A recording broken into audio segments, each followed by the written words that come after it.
Guys, welcome back to the Last Dance recap called The After Party. Of course, I am Mackenzie Salmon, and we have B.J. Armstrong here with us on behalf of Mitchell and Ness. If you haven't already gotten your Bulls jersey, go check out their website. Get one there. They got the coolest selection. So, BJ, we finally saw the last two episodes. I know we briefly talked about our initial thoughts on it, but I kind of want to jump into starting with the Pizzagate.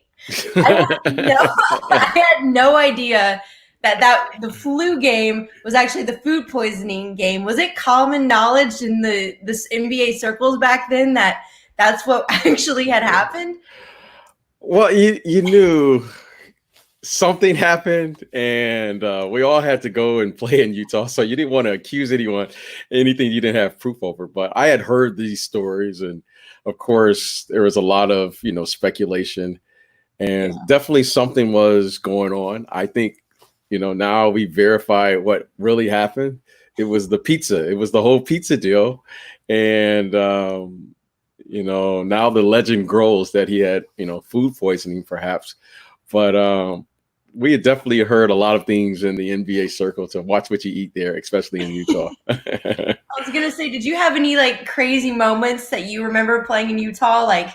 Stuff like that, where it's you got 5 people delivering a pizza. That's kind of sketchy. I mean, the thing I was most impressed about was, that he ate pizza and that was his pregame meal. Most of us were trying to get a healthy options, right? You're trying to get a salad, get your pasta, get your fluids. He's sitting around the hotel 10:30 at night, somebody ordered me a pizza, I ate the whole pizza. Now we know his secret. His secret was getting pizza before the game, while the rest of us was and then he's, it was an amazing story that, I was like, God, if I would have known that, I would have ate pizza before every game if I had the energy.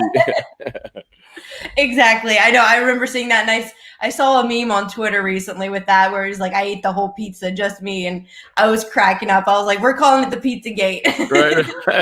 But I know one of the big things that was going on in the documentary in these last 2 episodes that they talked about was one of the reporters mentioned Michael Jordan's ability to live in the moment, in the present, and not be caught up in, the past and the future, never worried about taking a shot that he never actually took.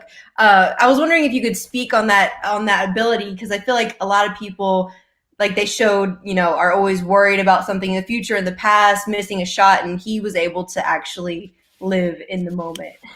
Well, Mackenzie, that's a great question. And one of the things when I came to the Bulls is that we had an assistant coach. His name was Tex Winters. And Tex Winters was, when I tell you he was a throwback coach, he was, he was a throwback coach. And he was the first coach who gave me this idea. I had always had this idea, but he clarified it for me. He would always tell us, he would say, my job as the coach is to equip you with the necessary skills to function and operate under duress in a hostile environment, so that when you get to your moment of truth, you have to be prepared for that moment, because that is the difference between winning a game and losing a game. And to sum that up, really, what that means is that the only thing that's going on in a game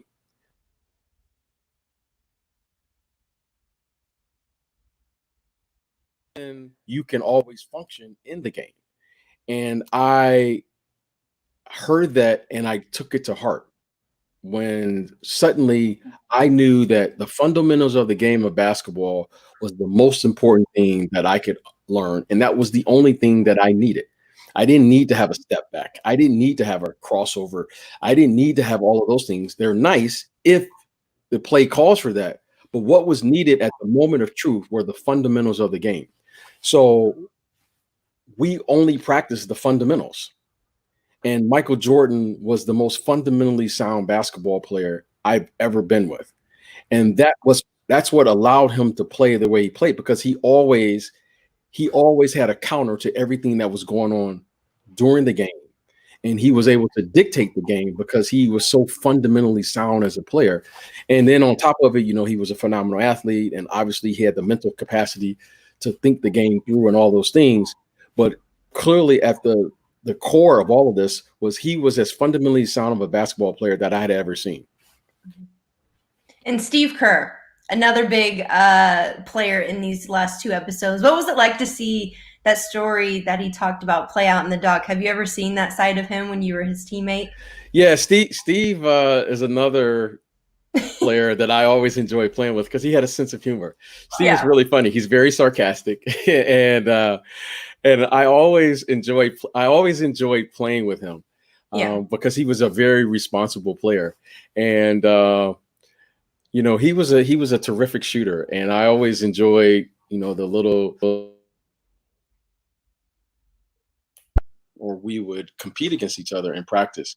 I always enjoyed him because he was very sarcastic, and we had a running joke with each other called FGAs, right? We would always encourage each other to don't worry about how many shots you make. Let's just see how many shots you could get up.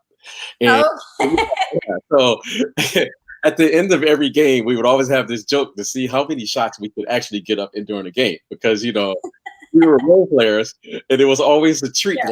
How many shots you got up? I got up 7 shots. How many shots you got up? 5 shots. So we always had this little running joke, and that we had with each other. And he's a great guy. He was a terrific teammate. I never imagined that he would be a coach, but in looking back on it, I'm not surprised that he is a coach because he has a great demeanor about himself. He's a terrific storyteller, and he has a sense of humor. And those are essential qualities if you're going to be a coach, especially in the NBA. And he's done a fantastic job, and I'm so happy and so proud of him.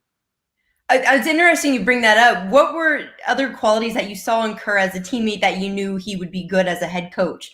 I know you mentioned him being, funny, humor, but well, to be a great coach in that league, you have to learn how to function in this dysfunctional environment, right? You can see all the things that are going on.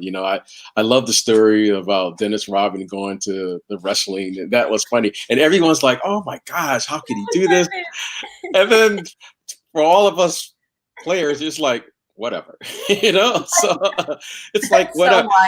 So your favorite word as an NBA player, if you ever play in the NBA, you have to learn that word, whatever, because that's your life. It's like whatever, it's like whatever, you just got to say it like that. Yeah, like that.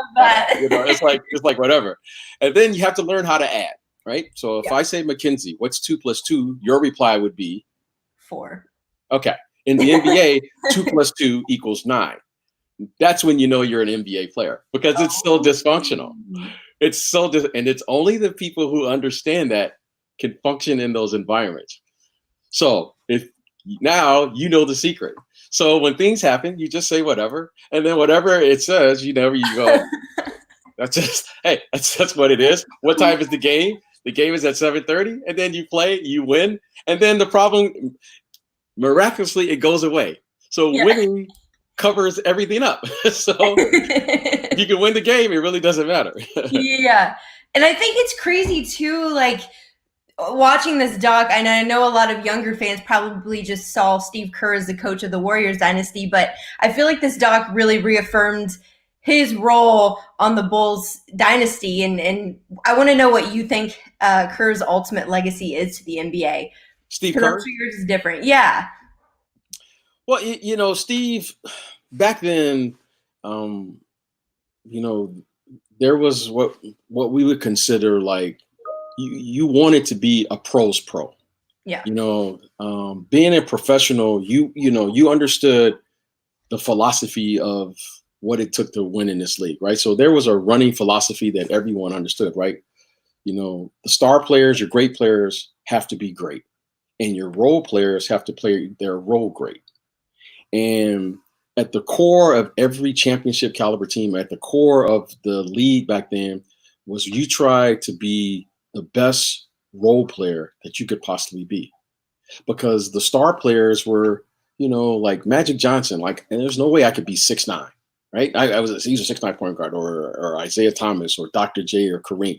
Those players were exceptional, but you wanted to be a pro. And the thing about Steve Kerr that, he was a pro.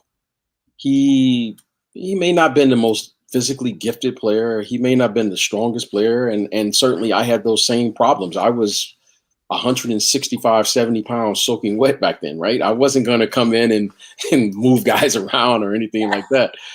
But what I could be is I could be a pro. Yeah. What I could be is I could come in and know my role and fit in and contribute to the success of the group. So I think that's his contribution. He, like all of us, we just wanted to be professionals. You wanted to be a pro. You wanted to be able to say that I could compete at the highest level and do the best that you could, and you live with the results. So, I think he embodies the makeup of every player that played in that era. You saw it with Reggie Miller, you saw it with Chris Mullin. All of those players were committed to being the best they could be, knowing that, at some point, all of us were star players at some point, whether it's high school or college. But when you got to the NBA, there was a level of respect. When I played against Larry Bird for the very first time, something was a little different about him. Something was a little different about the way he played and the way I played. So I had to figure out where I fit into this scheme, into this team concept. So I think that's what Steve had an understanding about, and as most of us did during that era. Yeah. And with Kerr being the common denominator, do you see any similarities between the Bulls and the Warriors dynasties? Like, what makes them similar and different? Obviously, with MJ being the biggest difference, I guess. Well, everyone likes to compare generation to generation, but when you pull the curtain back, when you really,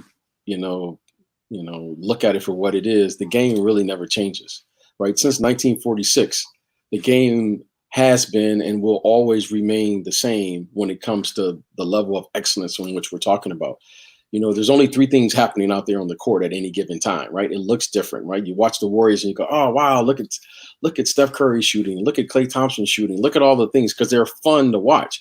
But no one really talks about the core of who that team really is, right? They were the best defensive team in the league. They make sure that they would always defend the ball after they would play that great defensive possession. And then Steve Kerr, like all great coaches, they always encourage the players to share the ball with one another. You got to pass the ball to each other. So at the core of any championship team, those three things will always remain. Now, it will look different. The style will look different. The rules of the game will change. But Michael Jordan and the Bulls, they were a great defensive team. They were a great team that rebounded the ball, whether it was Dennis Rodman or Horace Grant or whomever, and they would share the ball with one another. And that's what we did. Now, we had the triangle offense. The Warriors had their style of playing. Last year, the Toronto Raptors had their style. But at the core of that, Kawhi Leonard was a great defensive player. Yeah. And that's what makes a great team. So the game will never change in that regard, but it certainly will look different because of the rules and the styles. And as the athletes evolve, they're just bigger and stronger and faster than the previous generation. In the end of the doc, with it focusing on the possibility of a seventh ring, in 1999, there was no, I guess, clear winner, even though the Spurs were such a good team. If the band was able to get back together in 99, do you think there was any doubt that they could have won that seventh ring? Well, that makes for a good conversation. As a former athlete, if I can go back to that mindset, if you will allow me to go back to that mindset, I would say, Mackenzie. Look, when you play that length of time and you start going that deep into the playoffs, there's a limitation that you have to your body, right? Your body can only do so much, and there's only a certain amount of jumps that every athlete has. There's only so many bumps and so many hits that a person can take. As an athlete, the answer that Michael gave, look, there's no stop in that man, right? There's no, saying, oh, I don't think we could have won it. So he answered the question correctly. As a former player, I think the only person that could have answered that question, Mackenzie, in all honesty, would be Phil Jackson, because Phil Jackson would have been the only person that would have to have managed those athletes as they mature, right? So the same player. So Michael Jordan was a totally different player in the first three-peat than he was in the second three-peat, and that's because of age, right? Michael Jordan in the first three-peat, there wasn't a fadeaway that man, he wasn't fading away from anything. He was just energy. He had this incredible stamina. He was just physically, he was just coming. The genius part of what he was able to do as he matured as a player is he reinvented himself in the second three-peat. Now, I don't know any way to get around the question, which is, how do you manage those players as they mature, as they begin to get a little older? Because you still have to practice. Even though you may have the knowledge and the understanding of how to win, nothing replaces hard work. You can't ever forget the difficulty that it takes to go out there and play through 82 games and go through the ups and downs of the postseason and doing all those things. Now, your mind, I can only say what all of us learn at some point in our career. Your mind says yes, but sometime at the 8, your body says, what's going on here? Now, could they have probably, certainly no one beat them. So they definitely earned the right to do that. But I think truthfully, the only person that could answer that question and answer it intellectually with the understanding of what the team needed at that particular time would be Phil Jackson. And I would be interested to see what he says, because he would have had to practice these guys. He would have had to manage their minutes. He would have had to do all of those things to get them to that point, because there's no denying that, you got 82 games and you got to win 16 games in the playoffs. And that's easier said than done.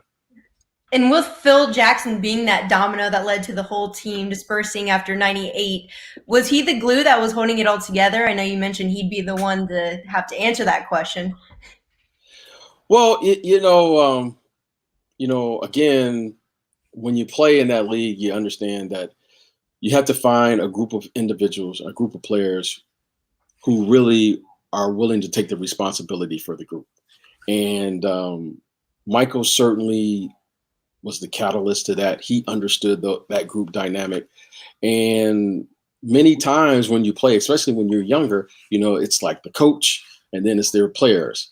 But if you're going to talk about being a champion, then the players actually have to hold themselves accountable. Yeah. And that is the difference between a championship caliber team and a team who's just good, or a team who are still trying to develop and figure out who they were.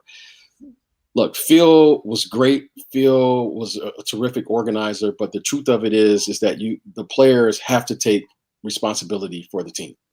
You have to police yourself. You have to hold each other accountable, and you have to become each other's truth teller. And when that happens, then you have a chance. There's 82 games. I'm not going to listen to 82 pick-me-up speeches. I'm not going to do that as an NBA player. I'm not saying you shouldn't listen to your coach. But what I am saying is that if something wasn't going right, I knew I was going to hear from Michael Jordan. I knew I was going to hear from Scottie Pippen. Hey, man, get yourself going tonight. Now, I don't know what you were doing, but we need you to perform. Performance is the X factor in this league. And it was vice versa. If those guys weren't going, they were going to hear from me. I was going to hear from Bill Cartwright. I didn't need Phil Jackson to tell me I went 0 for 7 and that I wasn't playing well. I didn't need that. Like, I knew I was playing bad. Yeah. And Michael and all the guys knew I was playing bad, and they were going to hold me accountable. Yeah. So that's what you needed. So every player, has to figure that out. And once I figured that out, as a teammate on a championship caliber team, it brings about a certain bond. And that's why we can all laugh at each other, because we were each other's truth teller. We didn't need anyone else to tell it. Like, if he wasn't playing well, I would tell him, like, come on, man, you got to get yourself going. Like, that's what we did. And that's the beauty on being on a championship caliber team. And we had a question come in from a fan, and I think it's really, I think it's a good question I wanted to ask you. Robert asked, who is to blame for not getting the chance to win a 7th title? And I think looking back, starting off, the doc had Krause be this like really annoying like character in it. And it's like, oh, he's a reason behind the team breaking up, whatnot. But the more I guess for me personally, watching the doc, I realize, a lot of moving parts went into it. Can you truly pinpoint any blame, or was it just a collective? Well, being an ex-player and working in as an executive and now doing what I'm doing, the one thing that the truth of a championship caliber team is the following. And anything that you start it's going to one day it's going to end. And that's what you always know as an athlete. Once you win a championship, it's kind of it's like a known thing in NBA circles. And I think all sports, honestly, as I think about it, when you win, and you start winning and you build, consecutive years, when it does end, it's always going to end bad. Yeah. Right. That's what you always know, because you never want this to end. Right. You work your whole life to win one. Suddenly you win two, you win three. In this case, they won six. So, but when it does end, it's always going to end bad. And if you look at every dynasty, and let's just take the current, let's just look at the Patriots right now, the New England Patriots. You didn't know how it's going to win, how it's going to end. Yeah. But when it did end, you're like, God, like why couldn't they figure that out? Yeah. That's just what sports is. Now, I've never seen one that ended on a happy note. That's just what, and you understand that as an athlete. Who is to blame? It's human nature. It's just human nature. That's what it's gone. It just is what it is. So I think when you play, you win, but you also know in the back of your mind, when it does end, it's going to end bad. And you know what? It ended. I don't know who's to blame for it, but in the end, you got six. And that's an amazing accomplishment for any organization, let alone, Michael and Scotty, because they participated in all six of those. And the last time the Bulls teamed together, I would also want to touch on this too. They wrote down their messages, put them in a fire. Watching that, did you think that was the perfect ending for this dynasty, the way that the team ended it? Well, it was interesting for sure, but it's so Phil, right? It's so Phil. That's him. Everything has this, this meaning, and I think that goes back to his, his thoughts and what he brought. So, the one thing I always respected about Phil and what he did was he had this community approach, and he allowed everyone to always feel connected to the group. And that's truly what sports is really all about. Is no matter what, whenever I see these guys and my family and my wife, she always asks, she goes, why every time you guys see each other, you just start laughing, right? There's this connection. That's some good friendship right there. Yeah, that's it's like, whenever I see Scotty or I see these guys, before you can even get to the hello, you just start laughing. I'll just start busting out. Yeah, you just start. So, it's this amazing connection. So, it's just, I can't really explain it. I just know that we all have this amazing connection when we see each other, and whether I see Trent Tucker or Bill Cartwright or Scott Williams, Stacey King, and look, we all have our lives and we're all doing our thing. But for that, 2 minutes or 5 minutes, we all just crack up when we all see each other. And my wife always like, what did you guys really do? And I was like, there's this amazing. Don't worry about it. You guys are like, okay, back then you guys were 20. You guys are all 50 now. You're old, and we're like still laughing. So it's just one of those things, and I'm really happy those guys are friends and call those guys friends, because it's truly a brotherhood that you have, and once you play with someone and you're able to achieve what we achieved as a group. Yeah. Now, one last fun question before we look at the doc as a whole. I wanted to ask you, which one of the teams that the Bulls took down, whether it was the Trailblazers, Ewing's Knicks, Miller's Pacers, the Sonics, Utah Jazz. Which one was the best of the bunch or the hardest to play against? Of all of the games, regardless. Yeah. Of like the big ones at the doc show, like the Pacers, the Knicks, the Blazers, and the Jazz. Which one was the hardest? I think the hardest was the Detroit Pistons. The Pistons, okay. Yeah, the Pistons they were just mentally, they were just a tough group. I think they were the toughest team. I think Michael alluded to he thought that the Pacers were the next toughest group that he faced, and I wasn't part of those teams, and I played against those teams, and they were a really good team. But for me, the Detroit Pistons they embodied everything that we wanted to be. Yep. They were a tough team. They had great players. They had great coaches, and they were mentally tough, and they were going to play the game for 48 minutes. So that to me was the toughest group that I've faced in my entire career.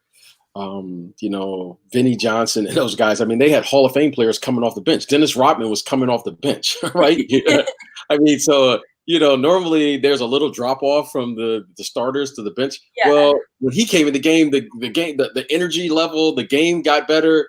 I mean, they were just an incredible group, and and being from Detroit, I grew up watching those teams, and but they were something to be reckoned with. They had great years. They had a 4 or 5 year run where they could have easily won probably more championships than the two they finally did win. They were just a great group, and I thought they were a very, very tough-minded team and a very, very respected opponent for us. Yep. And recently you wrote an article for the AP. I wanted to ask you what that process was like for you to write that. Was it hard? Did you realize anything as you were writing it that you may not have known before the doc released? Yeah, when I wrote that, great, and just want to hear with the AP. They were very kind enough to allow me to even take on a project like that, and watching this, Mackenzie, was, I know it's been great entertainment. It was really great for me from this standpoint to watch it with my kids, because my kids never saw me play. And so it's funny to see their response. So that was great. And if there's anything, Mackenzie, that, that I learned as I was watching this was, watching Michael, what he had to do when we were all on the road, and knowing what we all did on the road. I knew it, but I never realized it to that in depth back then, of how isolated he was and the things he had to do on the road. So we would go on the road, and it was always like, where we're going to grab a bite. We could go downstairs in the lobby. We could walk around the city. We could go to a movie. We could do these things. And then watching this, I realized that, I just look at myself. I probably, I would check on him, but I probably could have done a much better job of making sure, God, he was just in the room. He couldn't. So as his popularity was growing, I mean, he exploded there as we were winning, especially in '92 when he came back from the Olympics, and then we won that second championship, and suddenly he was this mega star. I was like, you know what? I was aware of it, but I didn't know to this degree of how isolating that was for a person, because I mean, we had things that we could do. He couldn't do it anymore. And that was the one thing that really caught my eye. And, if I could go back in time, I would, make sure that, that somehow come up with some creative solution. I don't know if there's anything we could have done. And I think that's the price of being famous. And it takes a certain personality to be able to handle that. And he managed it. He stayed grounded throughout the process. And, I have the ultimate respect for him, but watching it, I was reminded wow, I don't know how I would have been able to have dealt with that. Just you go to your room and you just got to stay there. Right? That's not fun, but that's the price. And, somehow, some way he dealt with that as well. Yeah. And on a lighter note, I wanted to ask you what your favorite moments from the 10 episodes were, or if you had a favorite meme that came from the doc. Um, Because there were a lot on Twitter and Instagram. yeah, there are some things. Well, my favorite, one of my favorite things was, and I got a chance to see it, and it came. I wish I could have heard from Coach Smith, Coach Dean Smith. Okay. I really wish I could have heard more from him because I saw the respect that all of the North Carolina players had for Coach Smith. When Coach Smith would come around, those guys would like straighten up. Like Yeah. when Coach Smith came to a game, it was Coach Smith. And the respect that Michael had for Coach Smith was truly one of the more incredible relationships I've ever seen. Yeah. Like there was a pureness or some type of integrity that he placed Coach Smith in. That was, if Coach Smith was there, Michael was going to be suit and tie, sitting straight up, and he really held Coach Smith in a place that I'd never seen. It was pure. I wish I could have heard from him. The funniest part of it was the Larry Bird thing. I thought that was great. That was that was like so funny because that was the generation that to me captured everything that you needed to know about the NBA, right? When I tell you it's dysfunctional, you go, well, why would you talk to someone like that? My kids were like, Dad, like, that's Larry Bird. I was like, yeah, That's Larry Bird. That's Larry Bird, right? But that's how if you really respected someone and you love someone, that's what you said. That's what you did, right? Like, well, it doesn't make sense, Dad. Like, yeah, you just don't get it. You don't understand the math of this game. 2 + 2 is 9, right? Yeah. And that to me was like, that was funny. There were so many funny moments in there, and because Michael has a sense of humor, and he would say little things that I think only that we got, and we would laugh about it.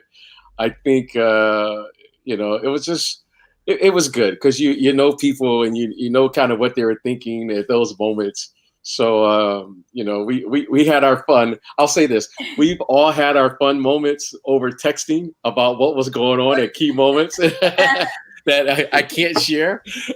And I felt like you ever see the State Farm commercial? It's like and the woman goes, the wife goes, who are you texting? And you go, who are you texting? And she goes, State Farm. And then she takes on the phone. Yeah. And then that was my wife. Like at like 1, 2 in the morning, like we're all texting and we're like, she was like, who are you talking to? I was like, and I'm just laughing. And so we've had our moments in this. And so it's been really funny catching up with the guys because there were some things in there that probably only we caught. And that was really funny. And you mentioned how your kids had never seen you play before. Is it cool to know that you're going to forever be a part of this story and like, oh, your grandkids are going to see you play and like you were playing on the same team as MJ, you're friends with him. Like, is that cool to think about? Well, what's cool to think about, right? Once you have kids is that your kids never thought that you were actually young, right? So my kids are like, Dad, you were actually like young, Yeah, you're like, so, but, in all seriousness, I never talk about it, right? I never talk about what I did. I'm just like Dad, right? When my kids go to games, I'm just the guy carrying the Gatorade. I'm just the dad. I'm just like, I'm driving the SUV like every other day. I'm just trying to get to the game on time, right?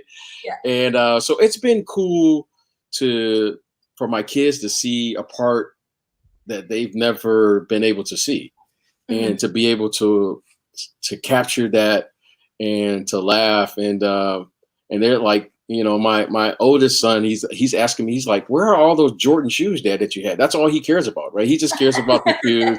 Right. And then my daughter is asking me questions, and so I'm just happy that my family is talking to me, right? Doing this. So like everyone's talking to me right now, And my youngest son, he's still too young to know what's going on. He's only 4. But my older two, they're talking to dad, and we can bond over the documentary, and we're especially bonding over the music. We really love the music, right? Yeah. So I'm just glad for 5 weeks that my kids were talking to me, right? Now, what's going to happen after this? They'll go back and they won't talk to me, But right now, we could talk about the music. We could talk about playing, and they're just more interested in the shoes. They didn't see Jordan, but as I was, they told me, hey, we just know Michael Jordan from the Walking Jays. So I didn't even know what Walking Jays were until now. So now, the Jordan shoes, that's what this generation knows Jordan for. Mm-hmm. And I know it's like beating a dead horse, the MJ versus LeBron debate, but do you kind of see this documentary as like a reminder, like MJ coming out saying like, hey, don't forget about me? Because I'm pretty sure he decided to release it right after LeBron won in Cleveland in 2016. Well, I think that's makes for good chatter, and as a fan, I get it, right? I get that, and it makes for a great debate. For better or for worse, I when I do watch the game, because I think it's so weird to watch myself. Like, this was hard for me to watch, myself. But when I do watch, I have to be technical in how I watch it, or else I can't stand. So when I watch the game, I look at Michael and I go, okay, this is what he was doing. And I watch LeBron, or I watch these players, and I can watch it from that standpoint. What I know about Michael is he didn't play the game. I don't think he ever went into the game saying, I want to be the GOAT, right? He had this incredible understanding of the concept of team. And he had a remarkable understanding that he understood that in a team sport, that it was never meant to be a one player show, right? Yeah. As great of a player as he was, he understood that he had to figure out how to incorporate the team around him and vice versa. And that is where the greatness, if you will, of Michael Jordan was at. He was in between. Yes, there was a team, and yes, I'm this incredible individual, and I can figure out how to be in this unique space, if you will. So, I think LeBron is on his journey. LeBron is a wonderful, talented player, but Michael Jordan achieved something, and he did something that not many achieve. David Stern, I think, said it. He said it in the documentary that Michael Jordan took this game to places we never imagined. Yeah. And when you look at the league today, a third of the players in the league are foreign-born players. Yeah. This is truly a global game, and we have to acknowledge that Michael Jordan was at the forefront of taking this game, right, which we all love, and he made it a game now where you see people all around the world playing this game, right? When Yao Ming, and you see these players like Luka Doncic and all of these players that you see, wonderful players that are playing the game, it's all because of this one guy. And I always say, look, what he achieved on the court, he achieved. But when you see a man take stewardship for the game, to leave the game better than when he found it, that just says something about his character. Because I know he had the ultimate respect for Bill Russell and Kareem Abdul-Jabbar and Oscar Robertson. He had the ultimate respect. But he also wanted to make sure that he left the game better. And all of those players, LeBron James included, are all benefited because of his commitment to the game. And that's all you can do as a player, is to try to leave it, or leave something better than when you first found it. And certainly he did that. I love talking to you, BJ, because I feel like you give the perfect segues to every question I'm about to ask. Last question I have for you. I know we focused a lot on what made Michael Jordan special and his internal mindset, but like you were just talking about, what do you think MJ means to what he meant to the culture back then, what he means now, and do you think this doc, how do you feel like it'll change his impact on how we see him? Well, the truly inspirational thing about this story is, look, we all go through things. We all have things in our life, right? We all have things. You have ups and downs, and you have adversity, and you got to figure out how to how to, do what you have to do on a daily basis. But the thing that we all can relate to, right, is it's not what happens when you win. It's what you do when you fail. So yes, we're looking at him winning these 6 championships and everyone's celebrating and there's champagne and everyone, that's what everyone's striving for. But the more remarkable thing about him was no matter what happened, no matter what obstacles were thrown at him, no matter good, bad, or indifferent, you saw a man that was never, ever going to give up. And no matter how many times he fell down, there was never a doubt that he was going to get back up. And that, to me, is the story of Michael Jordan, right? Michael Jordan got cut from his high school team. It's so blows my mind. Yeah, Michael Jordan got cut. But instead of accepting that, he got himself back up. Michael Jordan, he got hurt. He hurt his foot. He got back up. He lost to the Pistons repeatedly. He got back up. He went away, and retired. Lost to the Orlando Magic. Got back up. So the story is one that we can all relate to. And the only way you can lose in life is not to get back up. And I saw a man, Mackenzie, face every challenge that was thrown in front of him and was willing to live with the results because he was willing to do his very best. And not many people can say that. It's easy to do something when you are the best, but every time you step on that court as an athlete, you don't know if you're going to win or not. And he had the courage to say, I'm going to live with the results no matter what. And he was prepared for that moment. So, my hat, I always salute. I don't really talk about it much. And, I thought it was great because we all are going through something. Every single one of us, is going through something. And we got a chance to see that it is possible. And as he would always say, I know it's impossible for me to win every game, but it is possible for me to try to win every game. And I never forgot that. And every time I played, I tried to win every single game that I played in. And I just thought it was an incredible way to look at the world and look at playing a game in which we all loved. And you live with the results, whether you win or lose.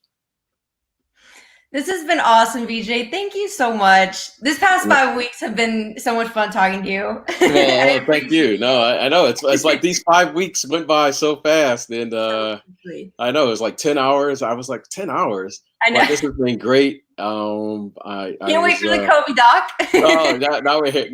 We are a doc. We are a doc society now, right? Like exactly. Yeah, we got to get your doc now.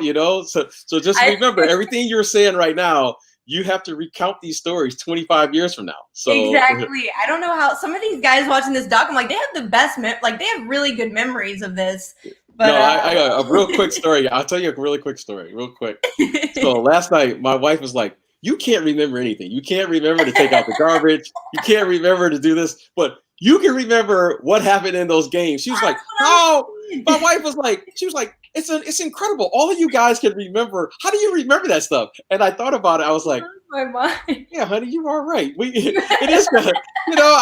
She was like, you can't remember anything, but she's like, how do you guys all remember what happened in those moments? And I was like, I don't know why, but it is, my wife just said that to me last night. And I thought, yeah, she's right. Like we were down by 12 with, 6 minutes left in the first. And I'm like, what? How do you remember that? I know. It's, she just brought that to my attention. I was like, see, so, I'm with her. Yeah. So you got selective memory. So probably,